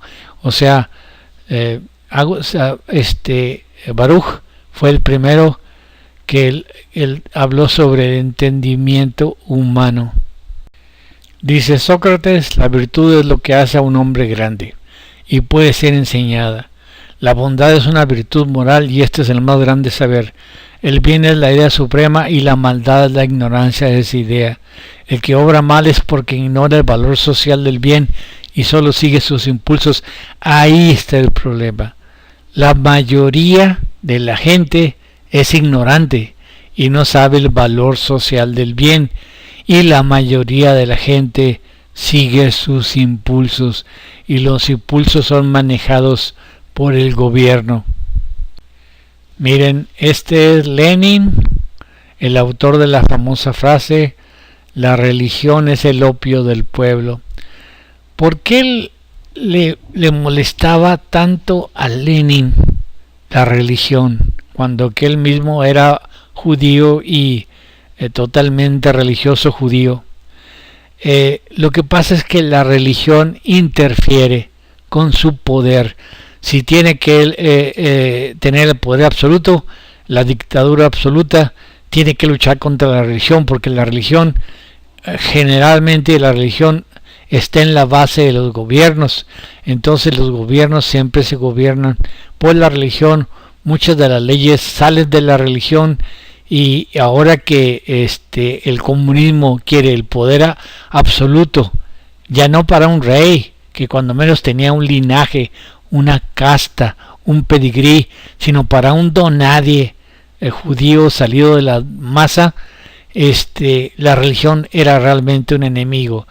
Quien domina el lenguaje de la masa, domina la masa porque domina su instrumento para pensar. La masa no piensa, la masa nada más sigue sus instintos, sus emociones.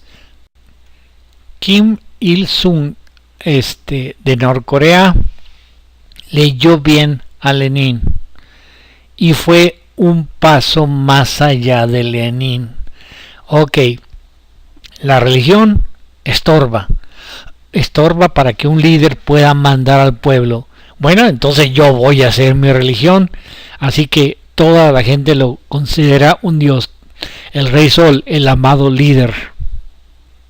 Por supuesto, Kim Il-sung entendió perfectamente a Lenin. Si la religión es el opio del pueblo, entonces ese opio debe darse de manera dosificada, controlada. Él es Dios, igualito que el faraón era Dios para los antiguos egipcios y obligaba a trabajar por él, porque él representaba ante Dios las peticiones del pueblo. Bueno, volviendo al video, dice Richard Klein: creo que hubo un cambio genético hace unos 50.000 años que hizo que el cerebro humano se desarrollara y empezara a inventar, característica esencial de los seres humanos modernos. Dice Pinker Steven: no hubo una mutación mágica que nos hiciera seres pensantes. Es posible que se requiriesen una larga serie de mutaciones que llevaran al cerebro a tener las enormes potencialidades que nosotros tenemos actualmente. Esas mutaciones son las que desarrollaron el cerebro más grande, sin paralelo en otras especies homínidas que tiene nuestra especie. Pero aun si no fuese el más grande, sí fue el más especial. Las mutaciones lograron cablearlo de tal manera que desarrollara la inteligencia que exhibimos hoy. Si traemos niños de Europa, Asia, África y Australia, me refiero que cuando hablan de Asia, África y Australia se refieren a los aborígenes, y los ponemos en la misma escuela, supongo en Europa, todos aprenderían lo mismo. Eso sí está bien probado. Lo que prueba que el tipo de cerebro con las conexiones apropiadas que nos hacen ser específicamente humanos ya estaban presentes en el cerebro desde hace 50.000 años. ¿No se estarán mordiendo la lengua? Primero dicen que tenemos conexiones especiales, y luego dicen que si traen niños africanos, asiáticos y australianos nativos y los ponemos en una escuela no europea, todos aprenderán lo mismo. si ya estaban las conexiones específicamente humanas hechas desde hace 50.000 años, ¿cómo es que había, digamos, en el siglo XIX culturas tan distintas en Europa, en Inglaterra, por ejemplo, como que en Australia y en África y en Asia? O sea, si todo el cerebro es el mismo de conexiones y las conexiones fabrican los pensamientos, ¿por qué no habían cambiado cuando... o sea, ¿por qué no habían provocado las mismas culturas? Más bien eso apunta a que no es el cerebro el que es diferente, sino que es la educación. Si los metemos todos en la misma educación, pues todos aprenden lo mismo porque lo estamos educando lo mismo. Lo que importa es el lenguaje. Miren, a lo que me refiero es, en el siglo XIX hubo una escala natural defendida por prácticamente todos los naturalistas. La idea era, el cerebro es el pensante, por lo tanto las razas inferiores tenían que tener un cerebro más chico que el nuestro. Dice Henry Chapman, trato de demostrar que el hombre difiere a los animales solo en grado, no en tipo. Eso sí decía Darwin.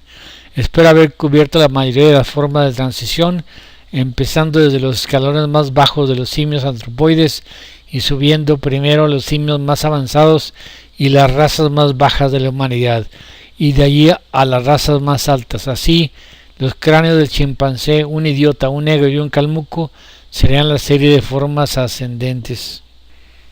Este es Wallace en 1864. Dice, la selección natural, aquí está usando el término de Darwin porque él hablaba de la lucha por la supervivencia. Trabaja especializando las partes, modificando el cuerpo. La selección natural de Darwin era la herencia del hábito, modificando al cuerpo para los hábitos. Pero en los hombres considerados salvajes por los europeos no se ve una correlación, una escala natural en donde a medida que se sea más salvaje el cerebro disminuirá su tamaño. En realidad el tamaño del cerebro de esas razas solo es ligeramente inferior, si acaso, al de los europeos. Hay una modificación que me gustaría hacer. En la presentación número 27, el lamarckismo está vivito y coleando. Dije, cuando traduje una carta que dirigió Darwin a su editor antes de que se publicara El Origen, y que le dice, mi obra seguramente será aceptada, era para poder revisar el número de ejemplares que se iban a emitir, y le dijo, no emita muchos porque mi obra no va a ser muy aceptada, excepto por los estudiosos del tema, pero totalmente va a ser rechazada por los fanáticos del Vestigios y los, dije yo, adeptos del Westminster Review. Pero la palabra, me arrepiento del término adeptos, la palabra que él usa es crew, la tripulación, y se acerca más a lo que era el Westminster Review. O sea, el Westminster Review era una revista que propagaba las ideas del Westminster Review, así que realmente los que escribían ahí, Wallace, Chambers, Huxley, tenían esas ideas y no aceptaban a nadie sin esas ideas. Realmente la palabra crew, o sea, la tripulación, es apropiada.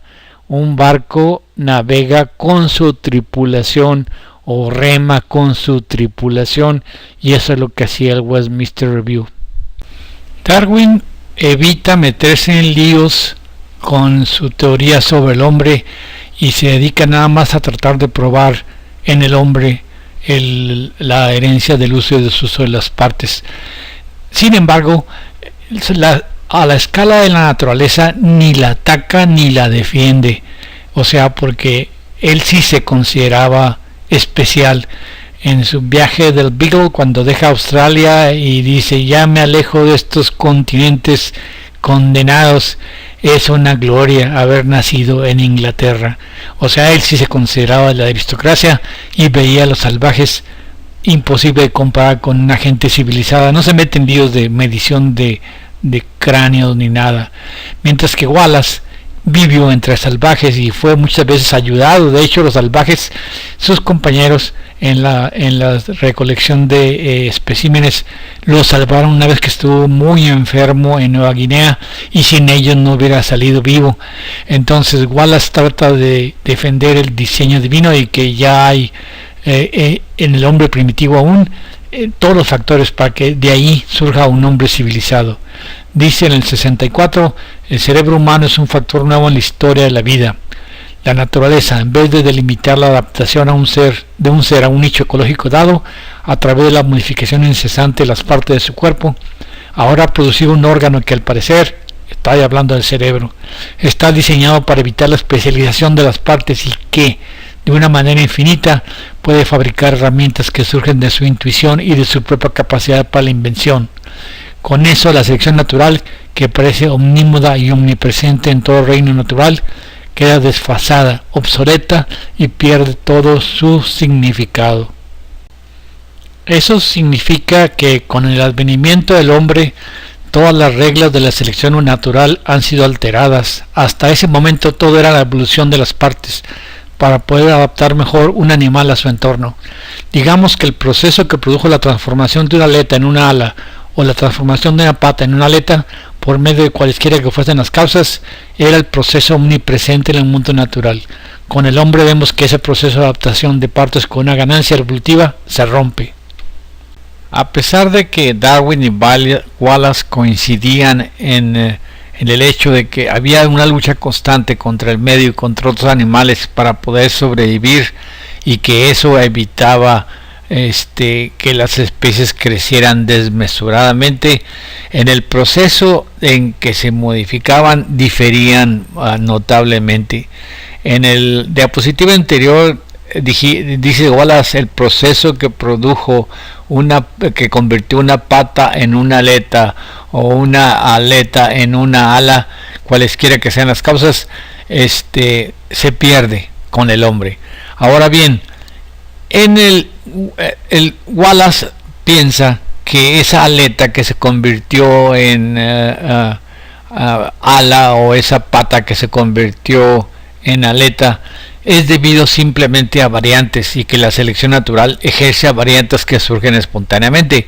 En cambio, Darwin atribuye el hábito en convertir una cosa en otra, y hay una gradación de hábitos y una adaptación del animal a sus hábitos. Ahí son distintos Darwin y Wallace. Cuando vemos los fósiles no vemos ninguna mutación. Las mismas partes sufren cambios por el uso y desuso. Entonces ahí ya hay un cambio con Darwin. Pero en cuanto al hombre, el cambio que sufre Wallace con Darwin es más acusado. O sea, Darwin aceptaba que seguramente el hombre vino del mono, y el origen, Darwin fue el primero que dijo de que el origen del hombre fue África, porque allí se encontraban los monos más desarrollados, mientras que los demás, ya vamos a ver en el cráneo de Piltdown, pensaron que el origen del hombre era Inglaterra, porque solamente Inglaterra, los ingleses tenían que haber dado el hombre surgía como una especie aparte del reino animal y tenía que ser provocado en Inglaterra, y eso dio lugar a que se les creyera a unos cuates que falsificaron el cráneo de Piltdown. Ahora seguimos leyendo a Wallace. En el 69 ya era irreconciliable con Darwin, porque él pensaba que el hombre había sido creado desde el principio por un poder suficiente, un poder capaz, o sea, por Dios. Era la teoría del diseño inteligente para todas las invenciones que iban a ocurrir posteriormente. Dice Wallace, mientras que el resto de los animales alrededor suyo sufrían modificaciones de todas las partes de su cuerpo, formando nuevos géneros. O sea, para Wallace era por fortuito, o sea, modificaciones fortuitas. Para Darwin era adaptación a los hábitos. El humano tuvo un cambio que residía casi totalmente en su cerebro. Este nuevo cerebro le abre al hombre posibilidades que nos parecen casi ilimitadas, o al menos que van mucho más allá que cualquier otra criatura hasta entonces. Los salvajes más retrasados no poseen un cerebro muy distinto al nuestro. El cerebro es un instrumento diseñado desde su inicio, aquí está el diseño inteligente, para cubrir las necesidades que están muy distantes en el futuro. La selección natural solo le hubiese dado al hombre un cerebro un poco mayor que el de un simio. Ya con esto concluyo lo de Wallace. Dice Wallace en el 69, aún entre los hombres más primitivos, poseedores de los vocabularios menos copiosos, se da una capacidad asombrosa de articular sonidos y de aplicar eso a una casi infinita gama de modulaciones e inflexiones que no es de ninguna forma inferior a las razas más civilizadas de ahora. Que es el diseño divino lo da un comentario por un contemporáneo que cita Aisley. Si uno no admite que las capacidades están latentes en el cerebro de un salvaje para ser usadas en un futuro muy distante, entonces bien podemos decir que son producto de una fuerza que nos es desconocida y sujetas a leyes de las que no tenemos ni la menor idea. Claro que Wallace no trataba de demostrar que el tamaño del cerebro tiene relación con la inteligencia, sino que trataba de demostrar su doctrina del diseño inteligente, de que todos los hombres habían sido creados iguales y que si Dios había creado al hombre europeo, también había creado a los salvajes más salvajes y del mismo tamaño de cerebro y por lo tanto iguales. Ahora, este es una diapositiva de un antropólogo sudafricano caminando, haciendo una línea en la playa de Sudáfrica. Se suponía, él dice, que entre el simio y el hombre actual habría una línea correcta, pero no. Lo que se ha encontrado según los restos es un montón de desviaciones de animales ya parecidos al humano, que ya se separaron del simio y que sin embargo se acaba su descendencia porque ambos están compitiendo y surge otra rama que también se acaba y surge otra rama que también se acaba, de tal manera que llegando a nosotros aún ni siquiera sabemos si todas las ramas son realmente los que nos decimos humanos, pertenecemos a las mismas ramas o a diferentes ramas. Él habla de un hallazgo. Lucy es un esqueleto que se encontró en Adar, Etiopía, que está datado en 3.4 millones de años y definitivamente ya no es simio, pero empiezan a perder la confianza. Lucy, le pusieron el nombre de Lucy por la canción de los Beatles. Era demasiado simiesca para ser considerada humana. No fabricaba herramientas, nada más caminaba, pero ya era distinta en todo. Ya no es un simio. Así que el hombre empezó su camino a la humanización, al caminar. No encontramos ninguna parte en donde el camino del hombre se abrió porque se abrió el cerebro, sino al contrario, el cerebro permaneció muy bajo cuando el hombre ya definitivamente, o el humano que se iba formando, ya era humano. Ahora, si en esta misma diapositiva le metemos la de aquel que dijo que si juntáramos niños africanos, niños australianos nativos y niños mongoles y todo a una escuela europea, todos aprenderían lo mismo. Ahora, si a estos tipos que andan las ramas humanas que dieron diferentes culturas, las juntáramos todas a los niños en Europa, o sea, en una escuela inglesa, por supuesto que todos aprenderían lo mismo, pero eso no implica que sean el mismo animal o que sean la misma especie. Más o menos hay como unas 100 especies de humanas o semi-humanas en el planeta, y sin embargo es la educación las que los hace similares, y sobre todo una educación que no es educación, la tecnología. Alguien en el Valle del Silicio inventa un celular, al rato el celular está hasta entre los Zulus de Sudáfrica y los Masái y los mongoles, y todos traen celular, y a rato todos manejan celular, pero no porque manejen celular van a ser la misma raza, aunque los metiéramos todos a la misma escuela. Lo que hace la diferencia es la educación. La educación no pudo haber fabricado en tantas... la educación tiene que ser particular de cada raza, y la educación antigua reflejaba más la diferencia entre raza y raza. Miren, en este video esta lingüista Judy Kegel va a hablar con una retrasadita mental, quedó sorda. Dice: María podía aprender el lenguaje de los signos, pero esa ventana que tenemos para aprender un lenguaje se cerró a los 7 años. O sea, definitivamente no tiene ningún lenguaje, es pura mímica lo que ella hace.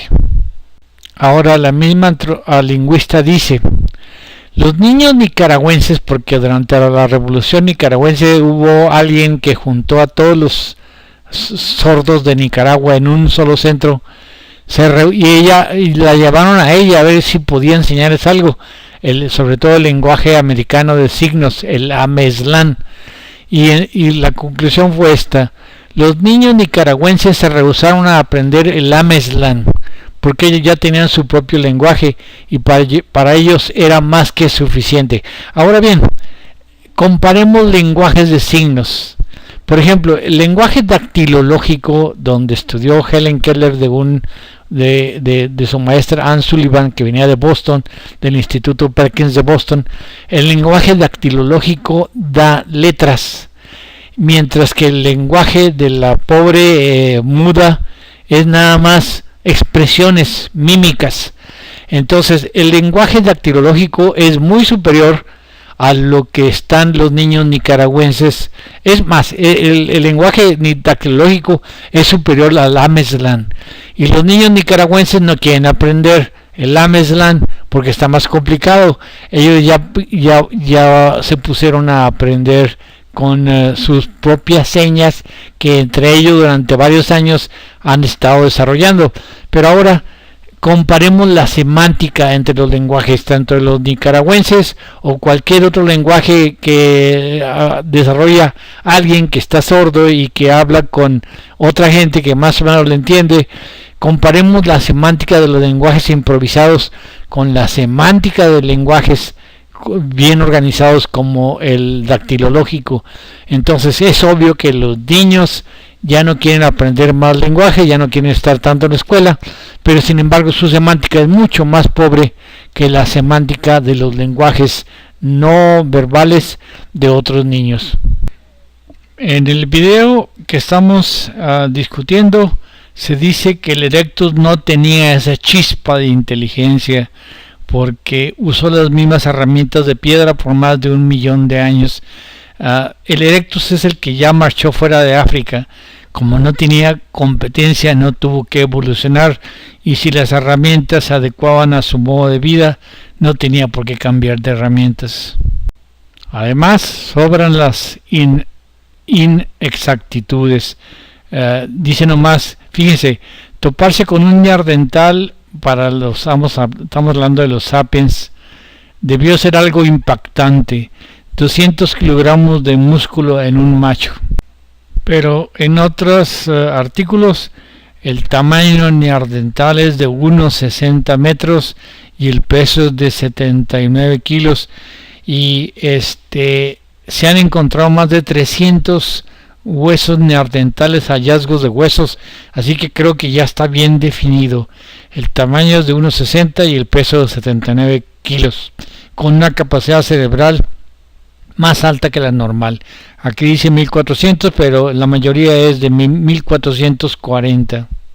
Aquí se pone gráficamente en evidencia. Miren, este es un neandertal reconstruido, entonces los alumnos tienen que agacharse para poder que no se note la enorme diferencia entre el tamaño de ellos y el neandertal. Vean, dibujé la tibia de un estudiante con la tibia del neandertal. Que machos de 200 kilos ni 8 cuartos. Pero aquí vemos que en cuanto al cráneo, tanto el de neandertal como el de este cuate eran prácticamente idénticos. El neandertal ha sido el cerebro más grande de los homínidos. Comparen el tamaño de este neandertal con el de la señora. Dice, este cráneo pertenece a un neandertal, es grande, en algunos aspectos más grande que el de los hombres actuales.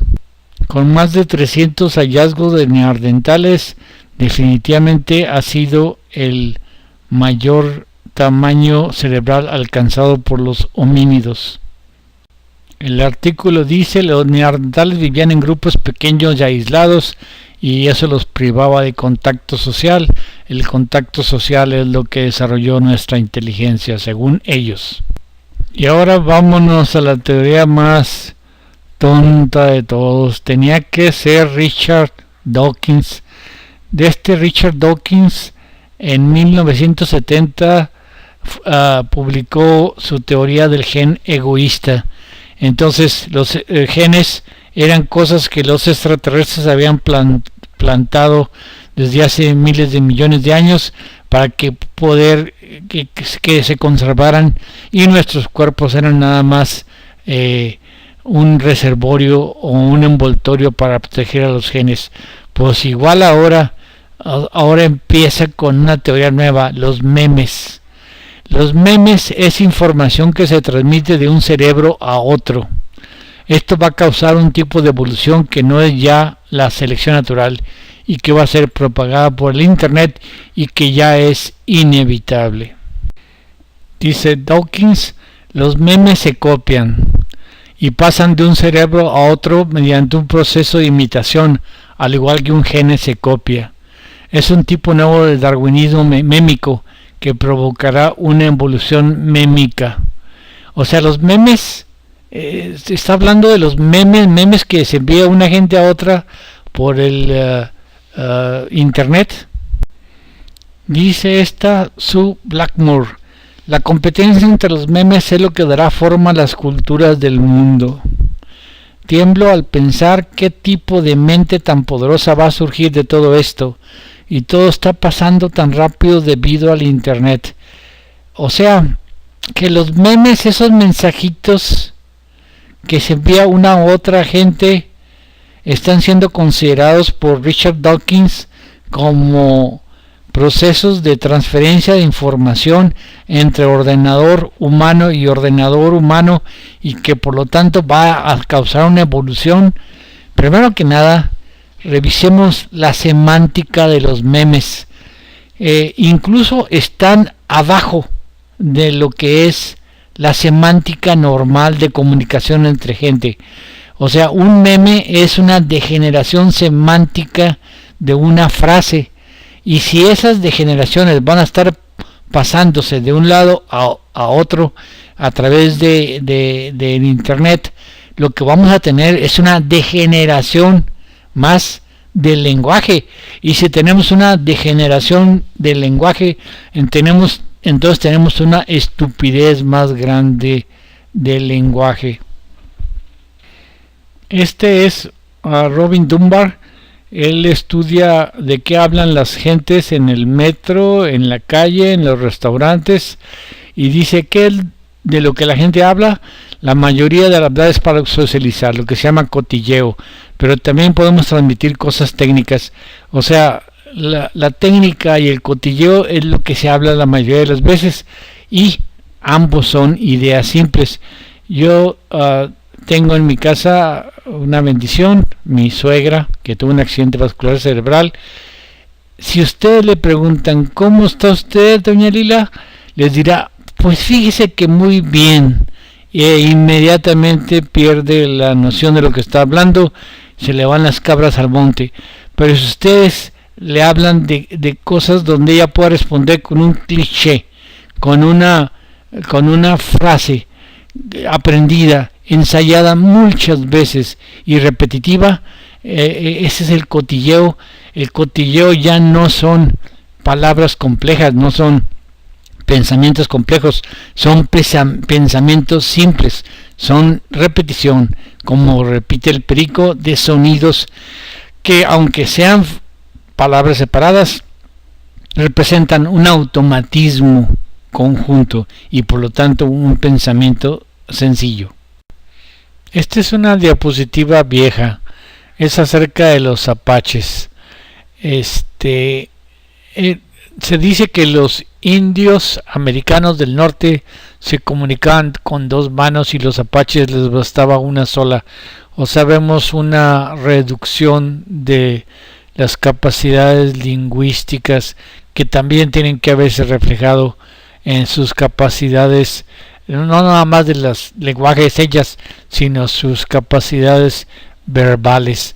Es, yo creo, la tribu más primitiva de todo el mundo. Para finalizar esta presentación, quiero presentar unas reglas que hizo Isaac Asimov en 1942. Dice 3 reglas para seguir si se piensa diseñar el programa de un robot. Primera, un robot no hará daño a un ser humano o por inacción permitirá que un ser humano sufra daño. Segunda, un robot debe cumplir las órdenes dadas por los seres humanos, a excepción de aquellas que entrasen en conflicto con la primera ley. Y tercera, un robot debe proteger a su propia existencia en la medida en que esa protección no entre en conflicto con la primera o con la segunda ley. Para los seguidores de Isaac Asimov, y yo me cuento entre ellos, tengo muy malas noticias.